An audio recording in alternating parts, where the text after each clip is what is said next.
Yes, you're wondering why we're giggling. It's because I did a very straightforward film review there. I went to see Oppenheimer the other day. You didn't like it? I thought it was 3 hours I'll never get back. Wow. I thought that during the first hour. I thought, no, it'll warm up.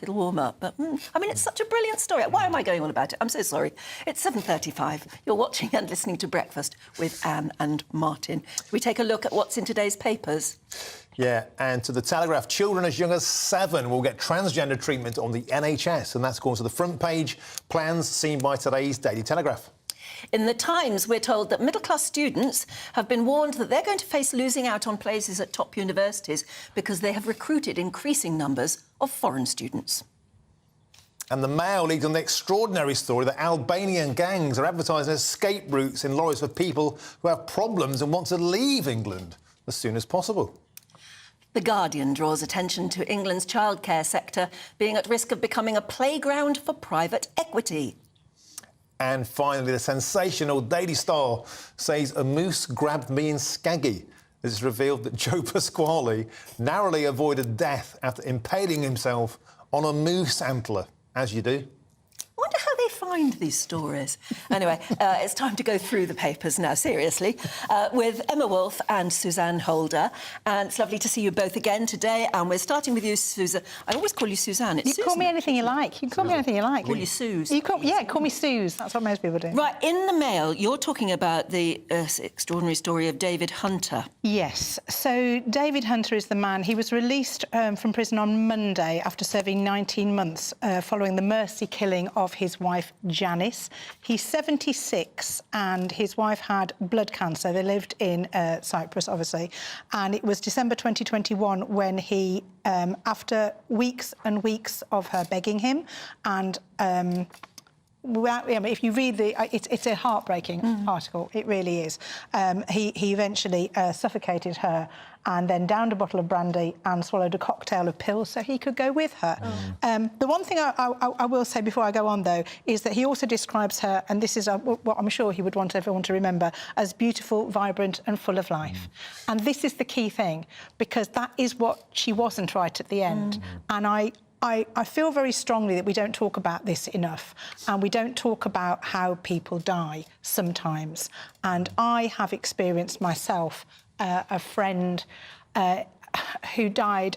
He had pancreatic cancer. He didn't want anybody at the hospice to see him or be with him, but his wife needed support, so I had to be there for her. And I witnessed things that in this day and age you should never have to see. And I apologise to Deb that I'm talking about this, because he's not mine, he was hers. But it was like he was being forced to experience every last moment of life. And I know life is precious, but when you know there is no hope and you literally would not treat an animal the way people are forced to live out their last moments, we have to. And for David... for David Hunter's sake, the fact that he's done this interview and is now kind of talking about it, he said, we need to talk about this. Yes, we do, and we don't. And we don't talk about it. And until you're faced with that situation, you don't know how you would feel. And if you love somebody, you would never want them to suffer. And I don't think it should be up to loved ones to have to deal with this. No, it's I think it should be something that we put in place, that there are situations to help people through these sort of situations. What's the legal situation that he's now in? Well, he's been released. He has been released. Yeah, as far as I know, he's clear. They have released him, and he's clear, and he's been kind of vindicating his situation. But we all know. I mean, he said he would have gone to Dignitas in Switzerland if they could have afforded it, but they couldn't do that. So he did. He and he did. I mean, obviously, nobody wants to do this. This is a terrible situation for anyone to be forced with. And there's nobody there for you if you're in that situation. There is, because at the moment it is illegal to help somebody. It is. Yeah. And I watched somebody who was not getting enough pain relief, and they were leaving tablets by their sides. As long as he can take tablets by mouth, he needs to take them himself. But he couldn't even reach them. It was just unbelievable, the situation that he was in, and I feel very strongly that I would never want anybody else to have to go through that. And it's a conversation we're going to have more and more often because we're living longer, and one of the curses of humanity is we know we're going to die. Yeah. Yes. And oftentimes we're all in denial. We're diagnosed when we know we have a long time left. And I think this sort of thing is going to happen more and more unless we have a conversation about assisted dying, which is a huge political hot potato. Well, it is. It's not just a political, it's a sociological hot potato, isn't it? Everybody's got and religious. And religious, of course. Everybody's got a it. different view. And to try and encapsulate a law or change a law to suit everybody, you're not going to do it. It doesn't suit everybody now. No. No, I agree completely. We need a grown-up conversation about euthanasia, which is such a difficult subject. But also, we don't talk about death. We just don't. And for any of us who've lost someone that we love, an elderly parent, someone who's very, very ill, death changes you. Watching someone go through that, I think death is like birth. It's hard, it's difficult, but it's a beautiful process to be with someone. And I think if love means anything, it's what David Hunter did for his wife. Yes. Such a difficult thing to do, but we do need to grow up about this and talk about death. Okay, it's a Emma, shock when it happens. A change of pace now.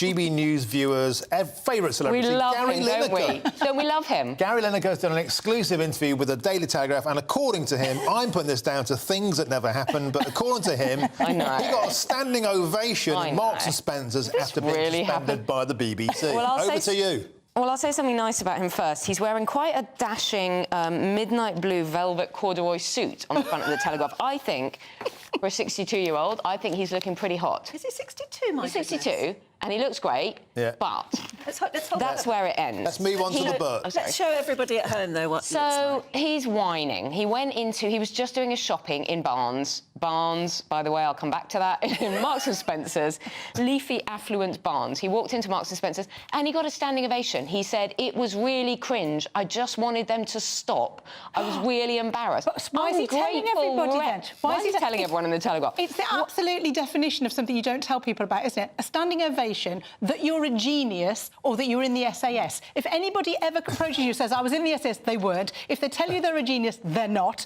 And if they got a standing ovation, you wouldn't mention it. Maybe he just thinks everywhere he goes, he gets a standing ovation. And by the way, the fact that people in Barnes agreed with him, it was the immigration issue. It was about the small boats policy of the government. 1930s Germany. Well, no one in Barnes is affected in the slightest by the small boats issues. I suspect if he'd gone into...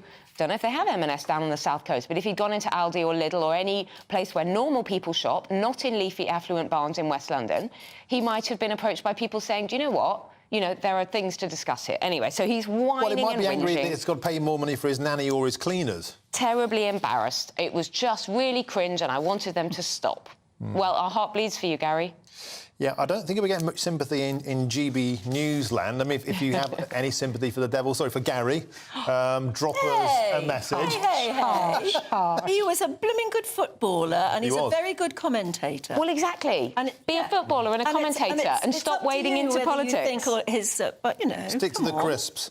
I'm very heartened to see that he does his own shopping. Isn't that lovely? Yeah, and you'd think he'd have people that did that. Yeah, a refugee or something to pay for that. Anyway, Susan, let's move on to the Times. I'm getting told off here. Happy ending for the solo show. This is the Edinburgh Festival lady who sold one ticket, but it's a happy ending. Yeah, so, and I've skin in the game here because my son is up in Edinburgh at the moment with his girlfriend, who's a stand-up comedian, and they started their show 2 nights ago, and they sold 15 tickets the first night and sold out last night, so they're doing really well. So, yeah, with a comedy show called It's All Gravy.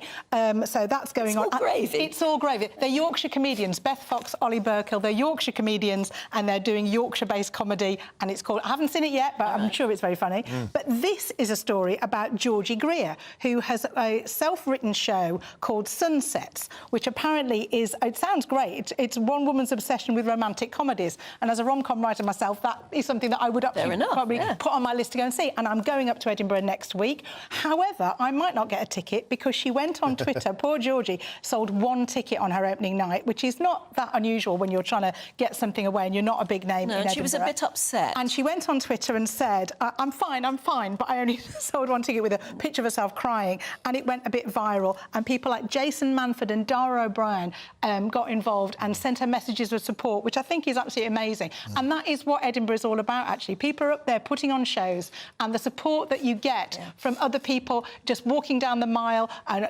everyone's out there flyering, trying to get people to come and see them. And what everyone is dreaming about is the Phoebe Waller-Bridge moment. So Phoebe Waller-Bridge in 2013 went up there as an unknown and did Fleabag, and we all know where she's ended up. So she's, you know, she obviously got it away on television. She ended up writing huge TV series. What's it called? Working on Bonds as well. Yeah, and now Bond. What's the big murder show that she wrote? My husband is now screaming at the television. Indiana Jones, isn't she? And she's Indiana Jones. Yeah, so I mean, all of that's kind of great stuff, and that's Killing Eve. Killing Eve, exactly. So well done. I know one of a... It's just not that time of the morning to kind of bring things from the back of your mind. I just think this is a very good story about the fact that... I mean, I'm sure everybody in Edinburgh, however, is looking at Georgie Garrett and thinking, well, we all could have done that because we only sold one ticket, but they didn't. She did. No, that's what Dara O'Brien said to her as well. He said in his message to her, he said, it's a rite of passage, actually. We all start out with, only one person coming to your show, and you have to grow it from there, so don't despair. Yeah. But, of course, the word got round. I remember book signings many years ago, my second book, where I'd gone on a train all the way up to Manchester for a book signing in a big books chain store, and I think one person turned up, and they weren't even coming to the signing, they were just wandering around the bookshop. So all the bookshop staff had kind of sat down and listened to my talk and my signing, and no one wanted to buy the book. Absolutely brilliant. And you realise that the people who are there literally have just kind of walking past. And they'll be so nice to you because of that. It's a real kind of community thing. It is a rite of passage, I mean, people like you too will talk about playing to 6 people in a pub at some points in their career. It is a rite of passage, but good for her that she's now... I don't think I'll get a ticket for this next week when I go, because I think it's going to be sold out on the publicity. There you go. The recipe for success is crying and putting it on social media, it would seem. Emma, talking about crying and putting it on social media, Meghan Markle is back in the news. She's been snubbed from the royal family on her 42nd birthday. Yeah, well, are they surprised? Having, launched vile and possibly untrue attacks on the royal family relentlessly for the last year, having published that nasty, nasty book of Harry's Spare at the beginning of the year, they're now surprised, apparently, that on her 42nd birthday yesterday, Meghan didn't receive any good wishes from the royal family, did'ums. Unsurprisingly... Well, not in public. We don't know if they didn't say... I mean, people always expect everything to be public, don't they? Yeah. That if you don't do it on Twitter, it can't happen, that people don't actually communicate. They think famous people only communicate with each other on social media. I think it's quite unlikely that Kate and Wills were sending private messages. Last year, they did send a public message on Twitter from Kensington Royal. Same thing with Camilla and Charles. They sent a public message. This is seen as the most public sign of the bitter rift between the royals. They also didn't wish Archie and Lilibet happy birthday on their public, on their social media. They have pointed out, the royal family have pointed out that they don't, that they mark the birthdays of working members of the royal family. And look, if Harry and Meghan, have decided they don't want to be part of the royal family, they've made it very clear they dislike the royal family. They've made all sorts of accusations. Meghan did not attend the coronation of our king. Why is she expecting birthday wishes? Anyway, a lovely photo of her and of Harry. It may not be, but there is a relentless campaign against them in the Daily Mail, isn't it? I mean, honestly, 6, I would say 7, 8 stories a day about how Good, I love a Meghan Meghan story. I would say the relentless campaign has come from the other side, a relentless campaign against the royal family from Meghan and Harry. Yes, I mean, you can certainly argue that they've been asking for it. They have. Shouldn't be surprised that they get it. We managed to get Meghan Markle and Gary Lineker into this paper review. It's almost like, all of our GBNEWS bingo. Yeah, Sadiq Khan we had earlier, we're ticking all the boxes today. I'm going to have to be put in the position of defending them, and I can't bear that either. Good luck with that. Can't bear that either. So, Emma and Susan, thank you so much for the moment. We'll move on.